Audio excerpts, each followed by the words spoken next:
right, guys, I'm joined by a good friend here on the program. We now have a date. We now have an opponent, UFC 317, Renato Moicano, Beneil Dariush. We're on the move, man. We're in the money here. We're back.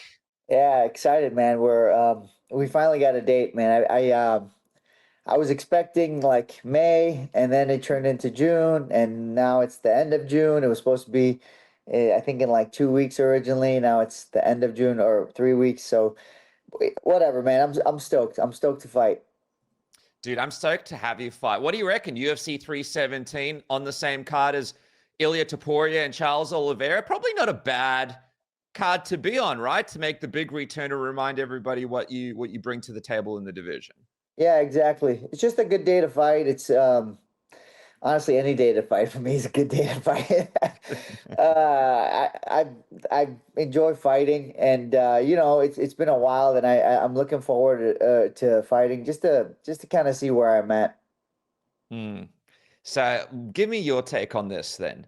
This Ilia Topuria Charles Oliveira fight. A lot of people are now picking Topuria to win.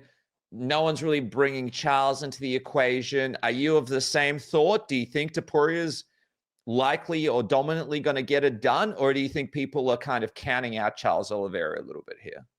I think it's a lot closer than people think. I think Charles is really tough. I think he's got a good chin. He's got good jiu-jitsu. He's got great striking.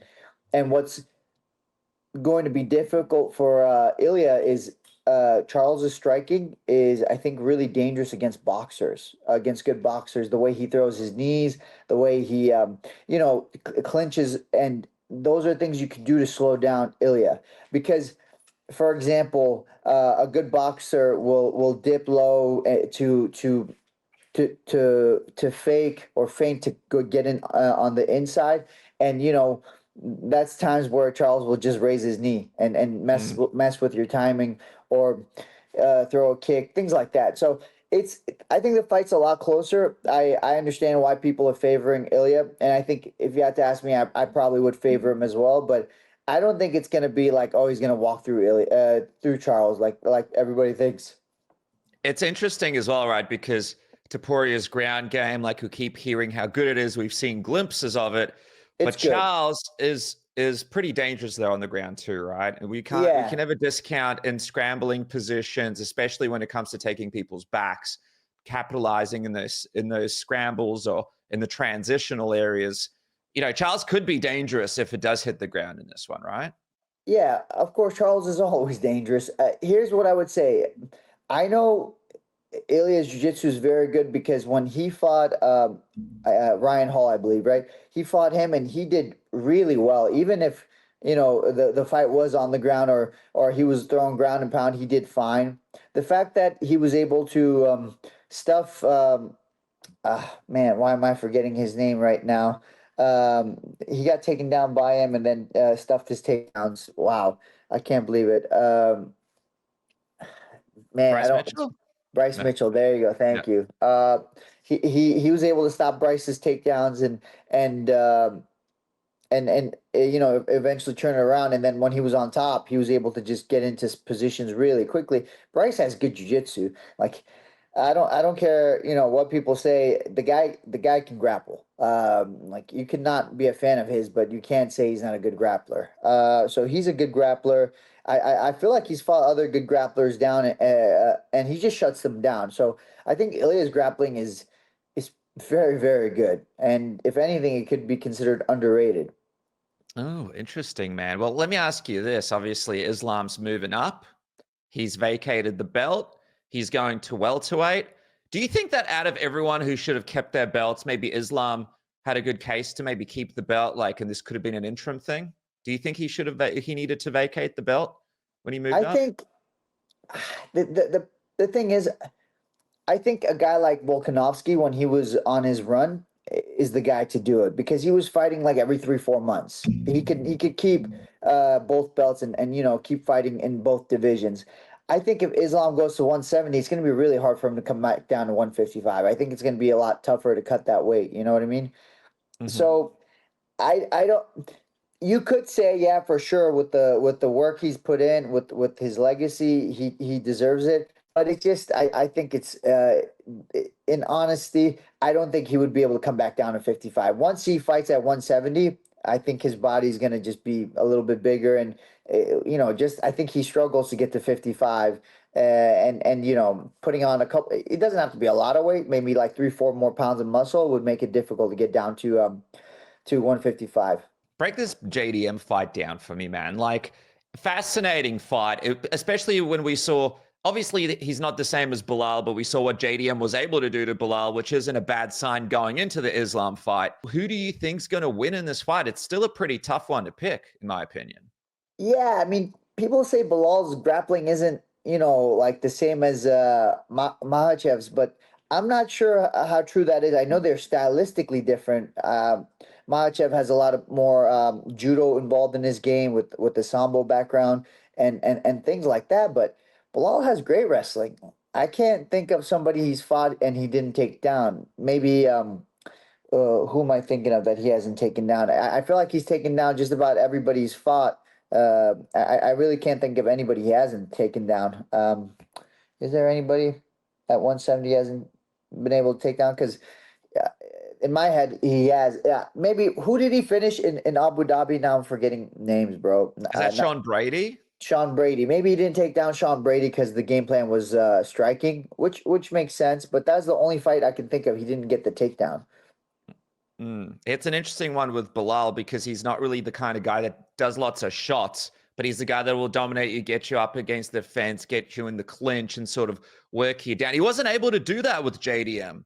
Yeah, in part, I saw Craig Jones even sort of talking about a few aspects of that fight. Yeah. That really surprised me. And it could be two things. It could be just it wasn't in his game plan to go for a lot of takedowns. He really did want to show his hands and his skills, which I thought he did actually quite well striking. Or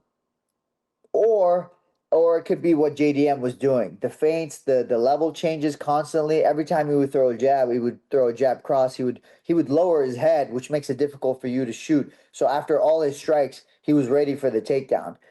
That could be the reason, and his ability to get up looked really good as well. So that could be the reason. So it could be one of those two things. But either way, I thought JDM looked phenomenal, and he had a fantastic performance. All right, guys, before I get back to the interview, I just want to thank my sponsor, MANSCAPED, for making this program possible. Did you guys know with the code word submission, you guys could save 15% off? That's 15% off plus free shipping from all of the great products on the Manscaped website. But I want to talk to you guys about the Chairman Pro. The Chairman Pro is a high-tech, data-approved grooming upgrade, which is perfect for the Father's Day over there in America. But if it's not Father's Day, it is an electric face shaver that can tackle up to 5 days of growth and features 2 interchangeable blade heads. It's waterproof. The battery life is awesome, up to 75 minutes of runtime on a single charge, but it also showcases the battery level so you know when it's time to recharge with a display. Of course, it's got the travel lock, the LED spotlight, and most importantly, the 2-year warranty the Manscaped comes with. Manscaped, of course, has the Lawnmower 5.0, the Beard Hedger, and all sorts of other products, some of the most comfortable underwear out there as well. So go to manscaped.com, use the code word submission, get 15% off and free shipping today. And guys, I also want to talk to you about our friends at SAILY. That's right, SAILY, the best eSIM on the market today. What is an eSIM? Let's say you're traveling, you need to make phone calls, you need to download data, you need to be able to use your phone. Don't line up in a stupid queue and replace your SIM card, lose your current SIM card, and sign up to some plan that lasts for months. Use SAILY today. You just have to download the app. You just choose the location where you're at. You choose the amount of data that you want, and you are sorted, my friend, to use your phone wherever you go, whatever country you go to. It's easy to use. Like I said, all you need to do is just download the app. You avoid roaming costs, never ran out of data because you're able to update it and increase it wherever you go. It's one eSIM for all of your trips, so you don't have to change SIM to everywhere you go. And it's got global and regional plans as well. Get up to 100 gigabytes of data or as little as 1 gigabyte of data for a week or half a year. SAILY is your place to go for everybody out there who's looking for an eSIM. So download the SAILY app now and use the code submission or go to saily.com/submission. The link is in the description below and you guys get an exclusive 15% off your first purchase. That's 15% off your first purchase. Try SAILY today. And now back to the program. While we're on Islam, you got a little bit of hate online, man. I don't know if you saw, but you did an interview with MMA Junkie and you just spoke your feelings on it, which I don't think there's anything wrong with. Where you kind of said, hey, you know, like if I would have stepped in instead of Moicano against Islam, I believe I would have won. People don't like that, then they don't understand what a fighter is. I don't fight just to be a fighter. I fight because I want to be the best in the world, and I believe I can be the best in the world. And I believe if I'm in, you know, if I'm physically, mentally, spiritually in the right place, I think I could beat anybody in the world. So yeah, and I that day I remember just feeling great in that weight cut, and I remember just thinking to myself, this is the sharpest I've ever been. So why would I not think I could beat him? You know what I mean? So people could, you know, hate on me all they want, but you know, if you're not crazy, you're in the wrong sport. And if I said this to you like 2 years ago before I was on my win streak, people would have been like, oh yeah, totally. It is what it is. People have a short memory and they forget the work you've done. So, not that I care, but I'll remind them who I am, you know, come June 28th. Division's in an interesting place right now. We've got Paddy Pimblett. We've got Paddy Pimblett fighting. I'm not, my hands, just so you know. You're just trolling me. We got Paddy Pimblett floating around. We've got Arman. He refused to take the Gamrot fight. By the way, what was your reaction when he didn't take that Gamrot fight? I don't know. I think in his head he's like, well, why can't I fight Justin Gaethje, who's number 3 or 4, who doesn't have a fight? Why do I have to fight Gamrot? You know, and Gamrot stylistically might be more difficult for him than Justin is. We really don't know. Justin could go out there and you know, beat him in the first or second round, or you know, he can have it's going to be like a 5-round war if he goes against Gamrot. A few contenders in there. What do you think of people saying that it's going to be Pimblett and Gaethje? Because I see like Pimblett building towards that fight. That seems to be like the hotter fight that they could make next. I mean, that fight makes sense in a lot of ways because Pimblett is so popular. And then Justin Gaethje, he wants big fights. He's a very popular guy as well, and he wants big fights. And I know he wants to fight for the title. I think that's a fight that could put both guys in the number 1 contender seed. So that fight does make sense. I don't know if there's a side in that. Meaning as in one guy would be like, no, I'm not interested in this. I think both fighters should be interested in that. Talk about Moicano first. It's the fight that was supposed to happen. It didn't happen. The UFC said they were going to make it up to you. Now you're back fighting him again. It is what it is. But how do you feel to be back here, at least finally getting a chance to tick this off? And you prepared for the guy for so long, you might as well fight him, right? Yeah, I mean, again, I've said this before. I think Moicano is one of the best fighters in the world, so I think it's a privilege to fight somebody like that. I think what was frustrating was I didn't know when I was going to fight him. So, you know, ramping up camp, cooling down, ramping up, and that was kind of difficult. But now, you know, we know for sure, so we're getting after it, and back to studying tape, back to focusing on you know, the mistakes I make and making sure I don't have any stupid habits once I go out there and just I want to say cruise control, but having a body that's just well adapted to fighting and well adapted to any position I might get into. The great thing here as well is, you know, you've had a good chance to recover. You're usually walking into the fight with some kind of knee injury or something going on with you. Now you're healthy.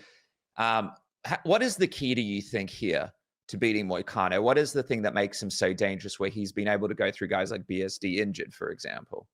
Well, I think the key for me to beat Moicano is just to fight the way that I'm accustomed to fighting. I think skill-wise, I can stand with him. I think I can out-grapple him. So I don't think there's any place that I can't beat him. I think really the key to this fight will be not making stupid mistakes that, you know, put me in dangerous situations and then, you know, I have to fight my way out of it, or, you know, rushing, things like that. And these are, I say stupid mistakes, but these are the mistakes even high level athletes make. So if I can just be zoned in and focus, I think I think my performance will be pretty spectacular. Awesome, dude. Well, look, I wish you all the best in your fight. I can't wait to see what happens. And let's say things go to plan, you come out unscathed.